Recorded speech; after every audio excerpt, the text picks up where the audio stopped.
Yes, a name that conjures up images of violence and domination. Whether you're the type that dips your foot in the game every now and then when a big one comes along, or whether you're the type of guy to stay up till 5 in the morning to watch an unknown prospect, Saul Canelo Alvarez is a name you most definitely will have heard of. Nicknamed Canelo, translating to cinnamon in Spanish because of his red hair, Alvarez spent most of his early years growing up on his family's farm in Mexico. He's the youngest of 8 children, 7 of them boys, and interestingly, all of his brothers would go on to become professional boxers as well. He was captivated by the boxing bug from a young age, but started to take the sport seriously around the age of 13. When you watch him now, it's quite hard to believe that he wasn't strapped to a treadmill at 5 years old or racking up a huge amateur record in his teenage years, but instead he would do most of his learning on the job in the professional ranks. Incredibly, turning pro at just 15 years old and going on a rampage, cutting through tough, durable opponents like a hot knife through butter. So from fighting in small hall promotions around Mexico to now making his mark in the US market,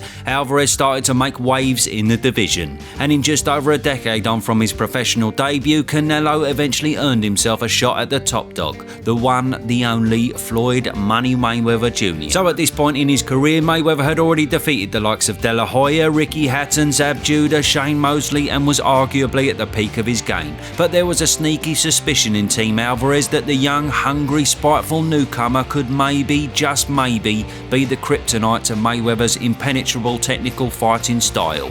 Turns out though, he was. Nice right hand by Mayweather off the jab. Straight right hand. There's a right hand. So despite a hearty performance by the Mexican, the fight never really turned in his favour and he was simply outclassed and outpunched for the majority of the 12 rounds. Although the loss didn't come as a huge shock to a lot of people, it didn't stop the critics from writing their articles and throwing in their 2 cents with doubts about Canelo's future at the top of the game. However, Canelo intended to prove them all wrong. 6 months after Mayweather, he returned to the MGM Grand and got himself back in the game with a straightforward TKO over Alfredo Anguilla, and then went on to climb the ranks at middleweight, gradually stepping up in class each time. Now 2 years on from the Mayweather defeat, Canelo earned his shot at world honours against the highly regarded Miguel Cotto for the vacant WBC World Middleweight Championship. It was a competitive fight, but he simply outclassed Cotto in every department and earned himself a wide points decision. Then, in his first title defence, he took on former world champion Amir Khan.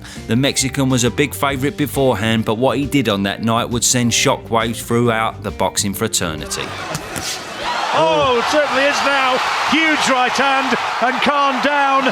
Boxing is such a cruel place. You make a mistake and you pay for it. But when you're in with a puncher, you really pay for it. So the knockout was so brutal the referee didn't even bother counting, and after this, alongside that wide points decision victory over Cotto, the Mayweather defeat now seemed like a distant memory in the mind of Saul Canelo Alvarez. Then, with solid wins over Liam Smith and Chavez Jr., he really was back. However, there was a looming figure that had been closely tailing the Canelo hype train for a long while: Gennady Triple G Golovkin. At this time, Golovkin was knocking people out for fun and hadn't even been troubled on his road to becoming world champion in the middleweight division, so now Canelo versus Triple G had to be made, and luckily for us, it was one of them dream fights that did actually get over the line.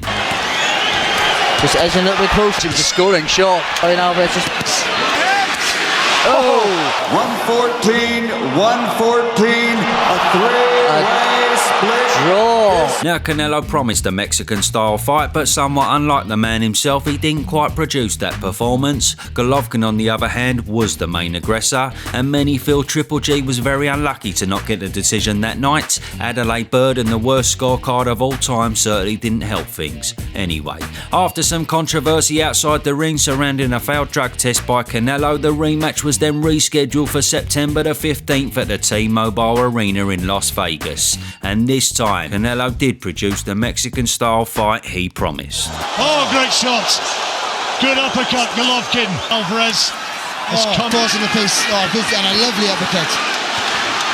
Vegas, they have appreciated every moment. Now the majority decision in that second fight put a rubber stamp on Canelo's crown at the top of the division. He was now not only one of the most accomplished fighters of the time, but now arguably the biggest name boxing had to offer. However, he was still hungry, he still wanted more belts, more mega fights, more money, and more glory. So a year after his victory over Triple G, he jumped up 2 weight classes to have a crack at the WBO Light Heavyweight Championship. A man that once used to make 140 pounds, was now trying to beat one of the most dangerous fighters up at 175 pounds, and he did just that. Now the scorecards were close heading into that 11th round, but it didn't matter. A beautiful left hook right hand combination slumped Kovalev into the ropes, and the ref immediately waved it off. Another victory, another belt, and another world champion defeated by the Mexican monster.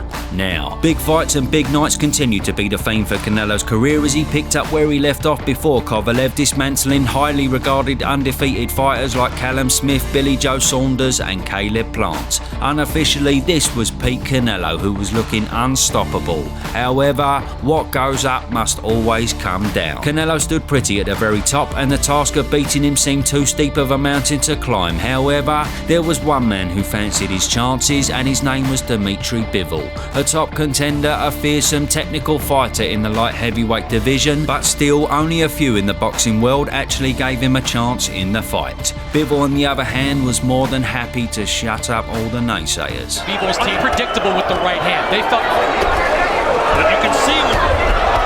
Look at him go! Oh my word, Bivol! So Bivol just refused to be outclassed and bullied the notorious bully. We had seen Canelo beaten by skill early on in his career, but to see him get outfought and outmaneuvered by Dimitri Bivol was something most fans never expected.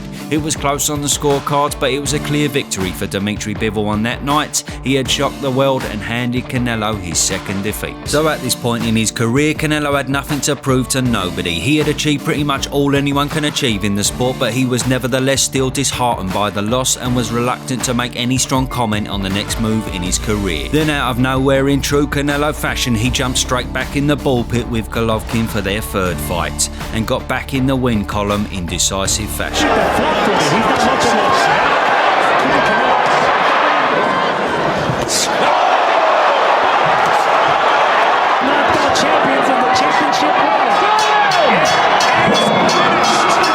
Since then, in the last 2 years, he has continued his form in the super middleweight division with victories over Ryder, Charlo, Munguia and Berlanga. It's fair to say the man has dominated these fights and not even looked close to losing in any one of them, including the solid performance against Skull, who unfortunately did not turn up to fight. But now, one man who certainly will come to fight is the monstrous Terence Crawford, who stepped in the ring after the Skull fight to seal the deal. So then, ready for September the 12th, this mega fight will define two undisputed generational greats and prove who really is the best of their era. In conjunction with the Ring magazine and Riyadh season, it's set to be one of the biggest showdowns of the past few years. Bring it on.